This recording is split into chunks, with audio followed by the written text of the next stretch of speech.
Nice work, everyone. Stick around and talk about it. Otherwise, have such a good day, and I'll see you tomorrow for step flow. I haven't been to one of these classes in a while. That was kind of hard. Like, because we learn a lot, huh? But it's I'm just good. so bad At what? at the at all of it. Like you can't get crow? I Is that what you're can't get. I saying? mean, it's just a lot of result. A lot of Reese. revealing. Yeah. I'm just really crooked. Like I can't get my chest opened, and this arm doesn't go back the way the other side does, and it's like I'm not strong, and my wrists are hurting. It's just like whatever. Lots of work. Lots of work. It's never done. Stephanie. Stephanie's all I guess it is. Here's Misfit Rachel, and Yeah. she's saying she can't go back. I know she's like, this shoulder doesn't move back, but it's like back behind her. Well, you look great, Rachel. You look great. Well, thank you. But that's what I love about it, right? Is that I can, I'm finally understanding. I mean, where do people learn to do yoga, right? I mean, I took yoga classes for years, and nobody ever broke anything down to where I could do the poses correctly. Mm-hmm. And it's like now, it's like I finally, like I've never been able to really push off, like all that stuff that we do. Like I don't have any of that, the ability to like push off and get my body to come up and like, I mean, it's cool. Like it's cool. It's great the way we're doing it, but it's remarkable, like how nobody ever teaches you to be strong enough to do the poses. And I'm just wondering, like, where do regular yogis learn that stuff? Because I've never taken a class where anybody's broken anything down the way you do, ever. Well, that's another reason why I had to stop yoga, because people didn't want to take the time in yoga classes to learn that kind of stuff. They just wanted to do yoga, right? I mean, that's the battle I was up against all the time. No one really wanted to hear me talk and break things down. They just wanted me to come in and let them do an hour of yoga and not think about anything. And when I started teaching like this, it really itched a lot of people. And then I started doing 2-hour clinics on Sunday mornings at my studios in Chi Flow, and slowly but surely people started taking interest in it. But it was because it was on purpose. It was like, this is going to be a 2-hour clinic. We're going to break down crow to its smallest form, and you're going to practice it for 2 hours. And they accepted that. But just in a regular yoga class, it was hard because they just needed to get rid of their day, not learn anything, right? They just needed to move their body and be told when to breathe, how to breathe, and where to go, and exactly where to put your foot and exactly where to put your arm. And that is the culture of yoga, I believe, these days. But then I saw that the interest in those clinics, and now I just teach it in almost every class, that way in every class. So I love it. I think it's good, but I'm off on my own, and I'm not labeled that yoga teacher anymore. So then when people come to me, they can accept this a little bit, I think. Can you hear me? Yes. Jerry, Hi. I can hear you. Hi, Jerry.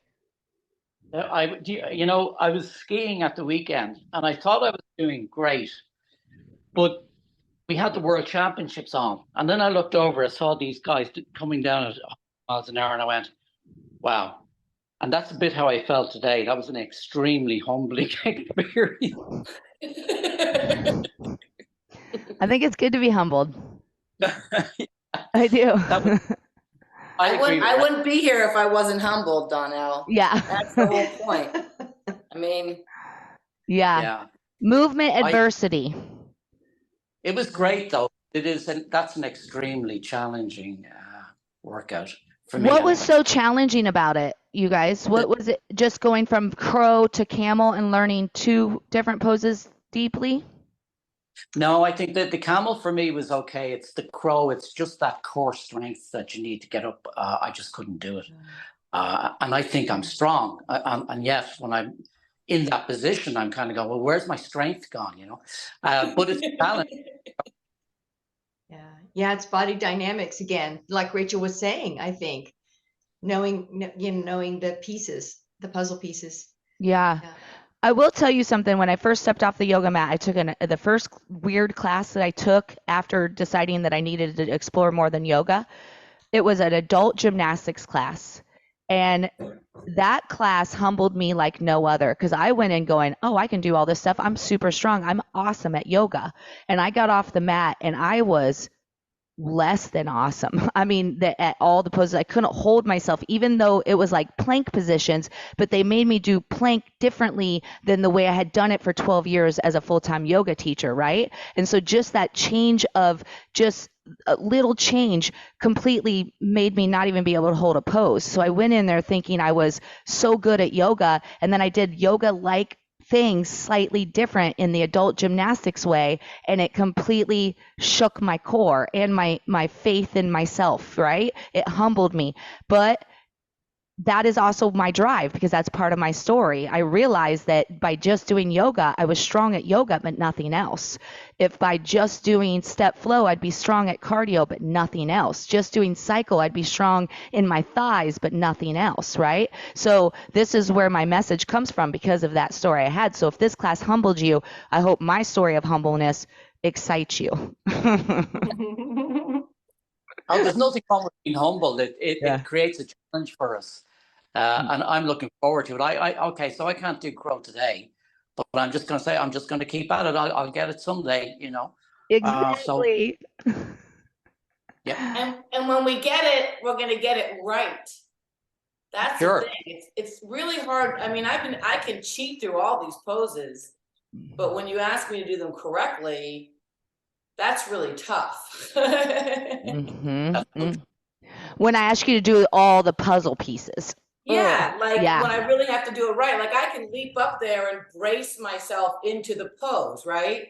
Like I can do it in a brace, but I can't do it in, you know, like softness or elegance, or, you know, like with a riding, it's all softness with structure, you know, which is what yoga should be. Like you don't want to ride in a brace. You can't ride in a brace, and you can't do yoga in a brace. So to try and do things with strength and not, you know, not in a brace is, you know, that's how I used to do yoga. I would brace into the poses, which It's a way to get yourself injured.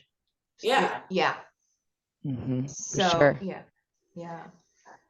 Well, all this is interesting. I do think too, like, I think a lot of it, what you're talking about, Rachel, is that in yoga, we talked about just doing the pose. I talk a lot about how to enter it, be in it, and exit it, because the entering and the exiting to me are even more important than the actual pose itself. And I think that's the struggle, the adversity you and Jerry are talking about today. Yeah, absolutely. I mean, it's, you know, and that's the same thing like when you're riding and you're doing transitions, like from one gate to another. Like you're all well and fine once you're in the gate, but to get into one, you know, to go from one to the next is where all the finesse is. And, you know, we can power through that and cheat through that.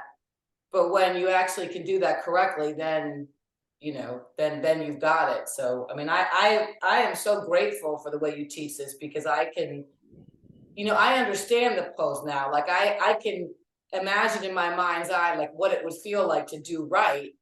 And that will be like amazing when I get there. But, you know, it's still, it's, you know, even with all my muscles, it's going to take a while.